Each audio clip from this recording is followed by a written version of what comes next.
Mesdames et messieurs, bonsoir et bienvenue dans cette nouvelle édition d'information dont voici le sommaire. Usurpation de titres et de fonctions, certains individus continuent à se livrer à la pratique. Un homme âgé d'une trentaine d'années vient d'être mis aux arrêts par la direction centrale de la police routière. Un coup réussi grâce au lancement d'une plateforme de recherche et une plainte déposée par une des victimes. Les détails, c'est dans ce journal. Une fois encore, bonsoir. Le ministère de l'Environnement, à travers un communiqué, lève officiellement la suspension sur l'exploitation du bois et exprime sa gratitude envers les acteurs évoluant dans le domaine. Après la publication du dit communiqué, les acteurs du bois se sont massivement réjouis de la nouvelle avant de demander aux autorités de tabler sur un rabais pour le bien des exploitants. Hausa Leno et Mamadi Sangare, reportage. C'est à travers un communiqué du ministère de l'Environnement et du Développement durable que la suspension portant sur l'exploitation du bois a été levée ce mardi. Cet acteur évoluant dans le domaine apprécie l'idée tout en demandant au département de veiller sur le prix de ce matériel sur le marché guinéen. Je dirais qu'aujourd'hui, c'est un sentiment de joie, de satisfaction. Plus de 5 mois maintenant, mes acteurs souffrent. Nous souffrons énormément. Si hier, la ministre a pris la décision d'enlever cette sanction, parce que je vous dirais à l'entame que ce n'était pas une suspension, comme on a l'habitude de connaître en Guinée, c'est-à-dire la période de repos biologique qu'on a l'habitude de connaître de juin en octobre, c'est-à-dire 3 mois d'intervalle. L'appel que j'ai d'abord à lancer à l'endroit de ce département, c'est d'abord essayer de contrôler le prix du bois dans le marché. Même s'il faut, il faut envoyer des agents pour ne pas que les gens profitent de ça et faire le prix du bois ce qu'ils veulent. Et s'il faut, comme ça a été toujours même ma demande, au nom de tous les acteurs de la menuiserie, parce que c'est possible réellement qu'on puisse fixer le prix du madrier en Guinée. C'est vraiment possible. Parce que vous n'êtes pas sans savoir que tout est connu, c'est-à-dire quand vous partez à l'intérieur, à combien on achète le madrier, à combien on fait sortir le madrier dans la brousse, à combien on transporte le madrier jusqu'à Conakry, à combien, c'est-à-dire on peut se fier à tout ça, fixer un prix officiel pour ne pas qu'au moins ce tabou-là soit là. Même sentiment de joie chez cet autre acteur du bois qui n'a tout de même pas manqué de mots de remerciement à l'endroit de son chef hiérarchique et du général 5 étoiles Mamadi Doumbouya. Pour le moment, vraiment, on est très content. Tout le monde était fatigué, même le président, parce que tous les chantiers étaient aux arrêts. On était obligé de réutiliser les anciennes planches des autres chantiers, chose qui est très dangereuse, puisque souvent on le fait avant la date. C'est des millions de Guinéens qui vivent du bois, mais l'interdiction de sa coupure était nécessaire pour le pays et les fils du pays, puisque ça permet le reboisement. Donc, Yiri Blabra Diagne, un gouvernement remercie la vraiment en Siwanalla, surtout en ministre en Siwanalla. En président Meye, en Koumafola auprès de l'État, ou en Fédération nationale de filières du bois, qu'on remercie. La nouvelle de la levée du repos biologique concernant l'exploitation du bois en République de Guinée est vivement saluée par les acteurs du secteur.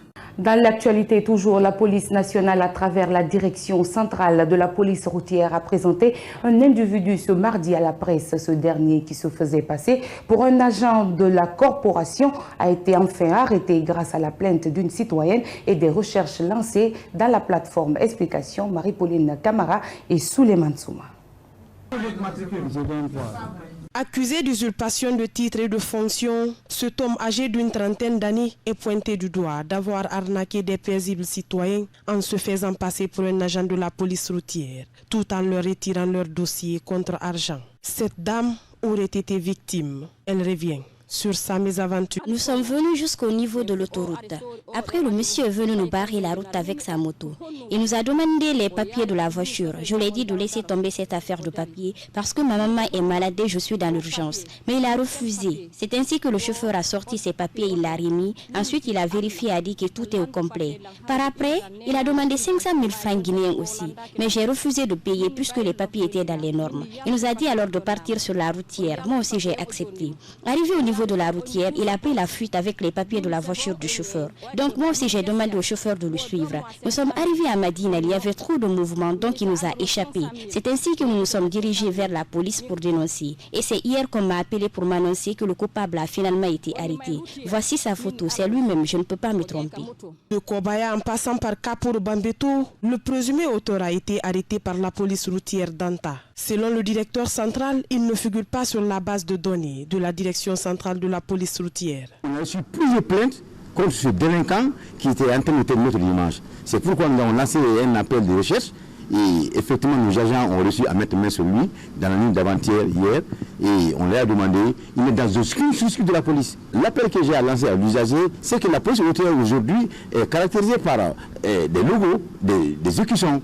Aujourd'hui, tous les éléments de la police routière aussi ont l'écusson là avec elle. Donc, si vous voyez un agent, un monsieur qui vous demande de présenter vos documents, s'il n'est pas de la police routière, nous donnons à la population de s'abstenir. Dans les jours à venir, plusieurs autres réformes doivent voir le jour à la direction centrale de la police routière, notamment le numéro identifiant personnel pour chaque agent. Insécurité, on en parle dans cette édition d'information. Une femme âgée d'une vingtaine d'années a été poignardée à 4 reprises ce mardi à Dondolirouré, dans la préfecture de Dobrika, par un jeune de 15 ans. Son bourreau présumé voleur a été aperçu par la dame, chose qui a tourné au pire. La victime rencontrée dans une clinique de la place est dans un état de santé très critique. D'après les médecins, sa famille demande de l'aide à l'endroit des autorités guinéennes pour son évacuation. Bintou Touré et Wandel Camara, reportage. L'insécurité prend une proportion inquiétante à Conakry dans la soirée de ce mardi à Dondolirouré, dans la préfecture de Dobrika. Une femme en état de famille a été poignardée par un certain Daouda, un de ses voisins, âgé seulement de 15 ans. Cette mère de famille a reçu 4 coups répétitifs de couteau avant d'être transportée dans une clinique de la place. La cour était fermée. Il a sauté sur les murs. Il est venu au salon là-bas, ils ont ouvert les crochets qu'il a mis. Ils sont rentrés dans les chambres, ils ont regardé. Il n'a rien vu. Il a pris le couteau. Il a fait comme ça, sur son visage, si elle dort. Elle, il n'est pas dormi, il était couché, il regardait le monsieur là. Dès que le monsieur là a vu qu'il ne dort pas, elle dit, tu me connais, moi je ne peux pas te laisser. Si je te laisse, tu vas me déclarer. Il a pris le couteau, il l'a mis ici. Il veut lever encore, il a fait deuxième coup encore. Ils sont levés. Dès qu'ils sont levés, il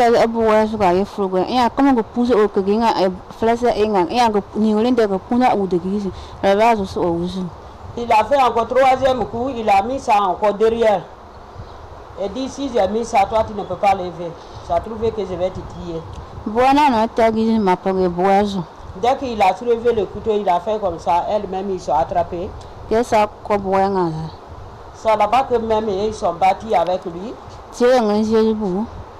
Dès qu'ils sont battus, après encore il a envoyé encore 4e coup. Elle est tombée. Présente au moment des faits, la co-épouse de la victime, inquiète de l'état actuel de la blessée, revient sur les circonstances du drame. C'était à 13h. Après, le petit, c'est nos voisins, mais le petit est sauté ici, venu rentrer. Nous, on ne savait même pas. Ma copine était couchée dans sa chambre, moi j'étais couchée dans ma chambre avec les enfants. On a fait et son enfant. Mais quand on était couché, le petit est rentré. J'ai attendu seulement tout le cri, je suis sorti. Quand je suis sorti, j'ai vu maintenant le petit partir, sauter ici. Mais je ne voulais pas attraper le petit. C'est sûr. Comment dire? J'étais basé sur mon ami parce que là où il était, dans son état, n'était pas bon. Il était tout, il ne pouvait pas parler. Je suis venue, c'est comme il y avait nos voisins, parce que j'ai appelé les jeunes. Les jeunes ont refusé de venir. Il y avait la dame là, Tante Fatima à côté de nous. J'ai crié maintenant, la dame là est venue maintenant, prendre mon ami et attacher l'habit. Après, je suis sortie maintenant pour partir appelé ma belle-sœur et l'ami de mes amis.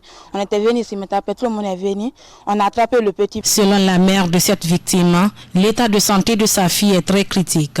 Elle tend la main aux personnes de bonne volonté pour que sa fille retrouve sa santé. Il va m'aider, sinon je vais perdre ma fille. Je vais perdre ma fille. C'est notre voisin, ils ont fait les dégâts là. Aide-moi. Aide-moi, il n'y a rien avec nous. Le gouvernement n'est qu'à nous aider. Doumbouya n'est qu'à nous aider. Pour que ma fille, je ne veux pas perdre ma fille. Ça, le gouvernement n'est qu'à m'aider. On n'est qu'à déplacer. Il dit, la tension là, c'est 5%. Il n'y a pas moyen, même transport pour aller même à Donka, il n'y en a pas. Pour aller à Yasidine, il n'y en a pas. Le gouvernement n'est qu'à m'aider.